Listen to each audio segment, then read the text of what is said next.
அனைவருக்கும் வணக்கம். நம்ம நேத்து ஜிஎஸ்டி ரிஃபார்ம்ஸோட பார்ட் 1 அப்படிங்கிறத பார்த்திருந்தோம். இங்க வந்து பார்ட் 2ல என்ன பார்க்க போறோம் அப்படின்னா, ஆ ஜிஎஸ்டி ரிஃபார்ம்ஸ் ஒவ்வொரு செக்டார்லயும் எப்படி இருக்கு அப்படிங்கிறத பார்த்து அதோட சிக்னிஃபிகன்ஸ பார்க்க போறோம். சரிங்களா? ஒவ்வொரு செக்டார்லன்னு பார்க்குறப்போ ஃபர்ஸ்ட் வந்து food and house hold sector. நமக்கு வந்து மில்க், அதுவும் அல்ட்ரா ஹை டெம்பரேச்சர் மில்க், பன்னீர், அதே மாரி இந்தியன் பிரெட்ஸ் எல்லாமே வந்து பார்த்தீங்கன்னா, நமக்கு வந்து 0% ஜிஎஸ்டி அப்படின்னு சொல்லியிருக்காங்க. சரியா? அடுத்தது soap, shampoo, bicycle, table wares எல்லாமே 5% ஜிஎஸ்டி. பேக்கேஜ்டு ஃபுட் ஐட்டம்ஸ் எல்லாமே 12 ஆர் 18%ல இருந்தது எல்லாமே 5%க்கு கம்மி ஆகுது. அண்ட் தென் டிவி, ஏசி இது எல்லாமே வந்து பாத்தீங்கன்னா 28% இருந்து 18%க்கு வந்து கம்மி பண்ணியிருக்காங்க. சரியா? இதெல்லாம் ஹவுஸ் ஹோல்டுக்கு. அடுத்தது பில்டிங் மெட்டீரியல்ஸ் அப்படின்னு சொல்லி பாக்குறப்ப சிமெண்டோட ஜிஎஸ்டி கம்மியா இருக்குது. ரொம்ப முக்கியமான ஒரு விஷயம். இதை எக்ஸ்பெக்ட் பண்ணுவாங்க உங்க ஆன்சர்ஸ்ல. அடுத்தது கிரானைட் மார்பிள் பிளாக்ஸ் இதோட ஜிஎஸ்டி 12ல இருந்து 5% கம்மியாயிருக்கு. சரிங்களா? இந்த மாதிரி முக்கியமான விஷயங்கள்லாம் கொஞ்சம் நோட் பண்ணிக்கோங்க. அடுத்தது ஆட்டோமொபைல் செக்டார்ல வந்து பாத்தீங்கன்னா இந்த small cars, two wheelers less than 350 CC இது எல்லாமே வந்து 18% ஜிஎஸ்டியா மாறி இருக்கு. 28ல இருந்து 18ஆ மாறி இருக்கு. அதே மாதிரி பஸ், ட்ரக், த்ரீ வீலர்ஸ் அதுவுமே 28ல இருந்து 18% கம்மியாயிருக்கு. சரியா? அடுத்தது டிராக்டர்ஸ் வந்து பாத்தீங்கன்னா அக்ரிகல்ச்சர் செக்டார்ல டிராக்டர்ஸ் வந்து 12%ல இருந்து 5% ஆயிருக்கு. ஃபார்ம் மிஷினரிஸ் எல்லாமே அதே மாதிரி ஃபார்ம் இன்புட்ஸ் எல்லாமே வந்து 5% ஜிஎஸ்டியா மாத்திருக்காங்க.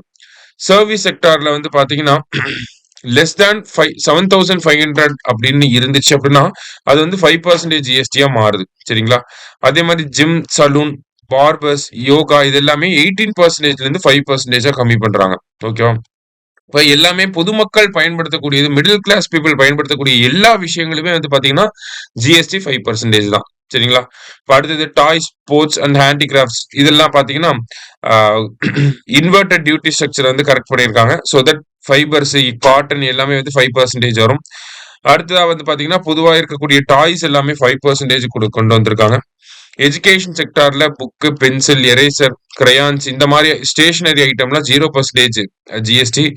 ஜாமெட்ரி பாக்ஸ், ஸ்கூல் கார்டன்ஸ் அதாவது இந்த லஞ்ச் பாக்ஸ் அந்த மாதிரியான விஷயங்கள் எல்லாமே 12 to 5% கம்மியாயிருக்கு. சரிங்களா? அடுத்தது மெடிக்கல் செக்டார்ல 33 லைஃப் சேவிங் ட்ரக்ஸ் வந்து 0% ஜிஎஸ்டி கொண்டு வந்திருக்காங்க. இந்த ஆயுஷ் திங்ஸ் எல்லாமே மெடிசின்ஸ் எல்லாமே 5% கம்மி பண்ணியிருக்காங்க. சரியா? அடுத்ததா வந்து பாத்தீங்கன்னா ஸ்பெக்டக்கிள்ஸ், காகுல்ஸ் இது எல்லாமே வந்து பாத்தீங்கன்னா 5% ஜிஎஸ்டி. கண்ணாடி எல்லாம் கம்மியாக போகுது வேலை. அடுத்தது வந்து மெடிக்கல் ஆக்சிஜன், தெர்மாமீட்டர்ஸ் இது எல்லாமே 5% GST. And then health and life இன்சூரன்ஸ்க்கு வந்து லைஃப் இன்சூரன்ஸோட பிரீமியம்க்கு ஜிஎஸ்டி அப்படிங்கிறது கட்ட தேவையில்லை, 0% மாத்திட்டாங்க. அடுத்ததா வந்து பாத்தீங்கன்னா இந்த இன்வெர்டட் டியூட்டி அப்படின்னா என்னன்னு சொல்லுவாங்கன்னா இன்புட் டாக்ஸ் ரேட், அதாவது ரா மெட்டீரியல்ஸ்க்கான ஜிஎஸ்டி வந்து அதிகமா இருக்கும். ஆனா ஃபைனல் ப்ராடக்ட்டுக்கான ஜிஎஸ்டி வந்து கம்மியா இருக்கும். சரிங்களா? இதுதான் இன்வெர்டட் டியூட்டி ஸ்ட்ரக்சர் அப்படின்னு சொல்லுவாங்க. அது எல்லாத்தையுமே வந்து அது ஒரு பெரிய பிரச்சனையாவே இருந்துட்டு இருந்துச்சு. அப்ப இப்போ வந்து அது எல்லாத்தையுமே சரி செஞ்சிருக்காங்க. சரியா? சிக்னிபிகன்ஸ் ஆஃப் ஜிஎஸ்டி ரிஃபார்ம்ஸ் அப்படின்னு பாக்குறப்ப லோயர் பிரைசஸ் ஹையர் டிமாண்ட் அப்படின்னு கொடுக்குறாங்க. பிரைஸ் கம்மியாக கன்சம்ஷன் அதிகமாகும். என்ன ஆகுது? நமக்கு வந்து டிமாண்ட் அதிகமாகுது அப்படின்னு சொல்றோம். டொமஸ்டிக் கன்சம்ஷன் அதிகமாகுது. சரியா? அதை ஸ்டிமுலேட் பண்றாங்க, அதை தூண்டி விடுறாங்க அந்த டொமஸ்டிக் கன்சம்ஷன். சரியா? அடுத்து சப்போர்ட் ஃபார் எம்எஸ்எம்இஸ். எம்எஸ்எம்இஸ் பயன்படுத்தக்கூடிய முக்காவாசியான ப்ராடக்ட்ஸ் எல்லாமே 5% ஜிஎஸ்டிக்குள்ள கொண்டு வராங்க. ஓகேவா? அப்படிங்கிறப்ப எம்எஸ்எம்இஸ் என்ன பண்ண முடியும்? எக்ஸ்பேண்ட் பண்ண முடியும் நல்லா. அடுத்தது ஈஸ் ஆஃப் லிவிங் அப்படின்னு சொல்லி கொடுத்துருக்காங்க. ஒரு 2 டாக்ஸ் ஸ்ட்ரக்சர் அப்படிங்கிறப்ப நமக்கு டிஸ்பியூட்ஸ் கம்மியாகுது, டிசிஷன் மேக்கிங் அப்படிங்கிறது அதிகமாகுது, கம்ப்ளைன்சஸ் ஃபார் பிசினஸ் அப்படிங்கிறது அதிகமாகுது. அதாவது டாக்ஸ் கம்ப்ளைன்ஸ் இந்த இடத்துல சொல்ல வராங்க. ஓகேவா? அடுத்தது வைடர் டாக்ஸ் நெட் அப்படின்னு சொல்றாங்க. Lower simpler rates encourage voluntary compliance. ஓகேவா? அந்த டாக்ஸ் ஜிஎஸ்டி ரிட்டர்ன்ஸ் வந்து ஃபைல் பண்றது வந்து இன்னும் அதிகமாகும் அப்படிங்கிறத சொல்ல வராங்க. சரியா?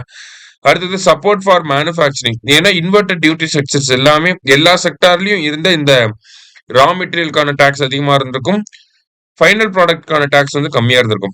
அதை எல்லா செக்டார்லயுமே வந்து நம்ம அட்ரஸ் பண்ணிட்டோம். சரிங்களா? அதனால என்ன ஆகுது? மேனுஃபேக்சரிங் சப்போர்ட் அப்படிங்கிறதும் இந்த ஜிஎஸ்டி ரிஃபார்ம்ஸ்ல இருந்திருக்கு. அடுத்தது ரெவன்யூ growth வந்து கவர்மெண்ட் ஃபோக்கஸ் பண்றாங்க. ஓகேவா? இனிஷியலா வந்து ரெவன்யூ growth கம்மியானாலும் லாங் டேர்ம்ல பாக்குறப்ப நல்ல ரெவன்யூ growth எக்ஸ்பெக்ட் பண்றாங்க. இது ஸ்டேட்ஸுக்குமே வரும் அப்படிங்கறத சொல்லியிருக்காங்க. எக்கனாமிக் மொமெண்டம் அதான் லோ காஸ்ட் அப்ப ஹை டிமாண்ட் கிரியேட் ஆகும். ஓகேங்களா? இது வந்து ஒரு சஸ்டைனபிள் எக்கனாமிக் growth கொண்டு வரும் அப்படின்னு சொல்றாங்க. சோசியல் ப்ரொடெக்ஷன் நமக்கு ஜிஎஸ்டி ஹெல்த் இன்சூரன்ஸ்ல இருக்கக்கூடிய ஜிஎஸ்டி எல்லாமே நமக்கு அந்த பிரீமியம்லாம் வந்து கட்ட தேவையில்ல. அது 0% கொண்டு முன்னாடி 18% இருந்துச்சு. இப்ப 0% கொண்டு வந்தது எல்லாமே வந்து ஒரு வே ஃபார்வர்ட் தான் நமக்கு. ஓகேங்களா? ஒரு பாசிட்டிவான ஸ்டெப் அப்படின்னு சொல்லி தான் கவர்மெண்ட் பாக்குறாங்க. அதான் சோசியல் ப்ரொடெக்ஷன் அப்படிங்கறதுல சொல்லியிருக்கோம். சரியா?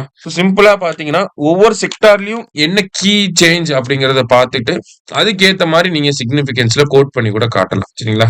ஈஸியான ஒரு கொஸ்டின் தான். மேபி எக்ஸ்பெக்ட் பண்ணலாம் எக்கனாமிக்ஸ் பேப்பர்ல. நல்லா படிச்சு வச்சுக்கோங்க. சரியா? தேங்க்யூ. சுரேஷ் IAS அகாடமி வெற்றியின் முகவரி.